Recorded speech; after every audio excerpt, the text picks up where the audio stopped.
नमस्कार। हमारे channel all education channel हमारे सभी का स्वागत है। आज मैं एक नया टॉपिक लेकर आया हूँ। हिंदी व्याकरण है, जो कि मैं हिंदी व्याकरण लेकर और पहले भी आया था। रस, छंद, रस और मैंने अलंकार भी बता दिया था। आज मैं लेकर आया हूँ हिंदी व्याकरण में सामान्य और साहित्य दोनों के लिए कक्षा 12 भी, कक्षा 12 के लिए, कक्षा 10, कक्षा 9, कक्षा 11, मतलब 9, 10, 8, 7, मतलब 9 के ऊपर सभी पढ़ सकते हैं। ग्रेजुएशन वाले तक भी पढ़ सकते हैं। आज हम लेकर आए हिंदी व्याकरण छंद।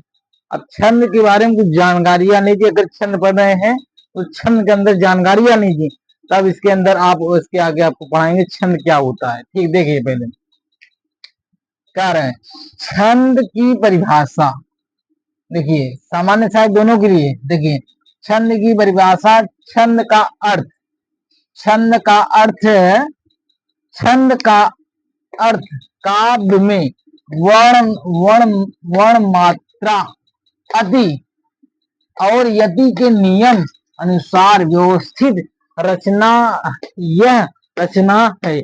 यह पद्य रचना को एक लयबद्ध और सुंदर रूप प्रदान करता है। यानी छंद हम इसलिए पढ़ते हैं कि हम शब्दों को सही उच्चारण दे सके और सही स्वर में पढ़ सके। सिंपल सी बात।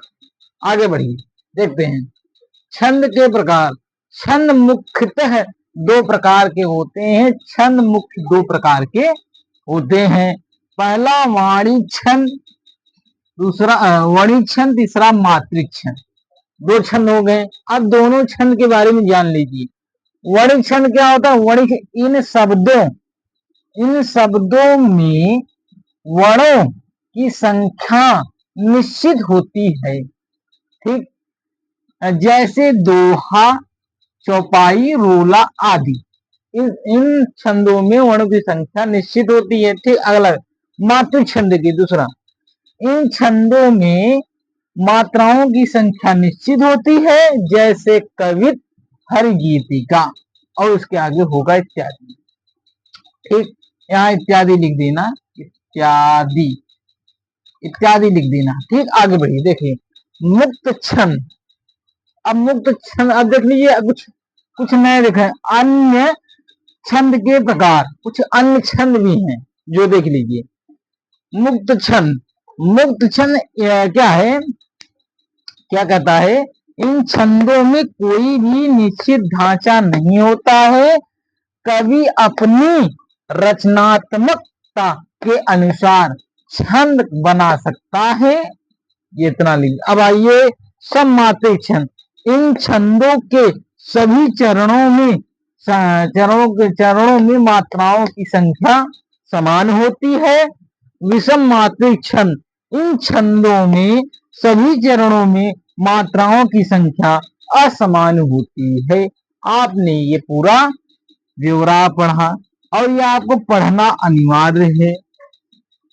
क्यों? अगर आप पढ़ रहे हैं छंद, कोई भी आकर टीचर या कोई बाहरी छंद का परिभाषा पूछ सकता है, छंद के प्रकार पूछ सकता है, वणिक छंद पूछ सकता है, मात्रिक छंद पूछ सकता है, मुक्त छंद पूछ सकता है, सम छंद, विषम छंद कहीं से उठाकर पूछ सकता है। अगर हिंदी के व्याकरण के अंतर्गत आप छंद पढ़ रहे हैं तो।